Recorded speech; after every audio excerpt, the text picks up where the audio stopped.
एक दिन की बात है जब वह अमीर लड़का अपनी कार से घर जा रहा था, मगर रास्ते में बहुत तेज़ बारिश होने की वजह से कार को चलाने में परेशानी हो रही थी। इसीलिए वह कार रोक देता है। उसकी नज़र एक पुराने मकान पर जाती है जिसमें उसे एक लड़का रमेश मिलता है। रमेश उस घर में अकेला रहता है। जब भी कोई काम मिलता है वह कर देता है। उसके पास कोई नौकरी नहीं है, इसलिए वह बहुत परेशान भी रहता है। वह अमीर लड़का रमेश के घर के पास आता है क्योंकि बारिश बहुत तेज हो रही थी। कार में रुकना ठीक नहीं था। जब रमेश दरवाज़ा खोलता है वह किसी अनजान लड़के को देखता है। वह अमीर लड़का कहता है कि मेरी कार बाहर है, बारिश बहुत तेज हो रही है, कुछ देर तक यहाँ पर रुक सकता हूँ। रमेश कहता है आप रुक सकते हैं। रमेश उसके लिए एक कुर्सी लाता है।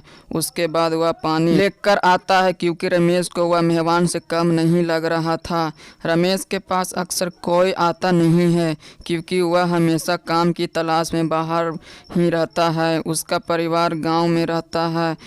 जब रमेश यहाँ पर आया था वह सोचता था कि शहर में उसे आसानी से काम मिल सकता है, मगर वह नहीं मिल पाया था।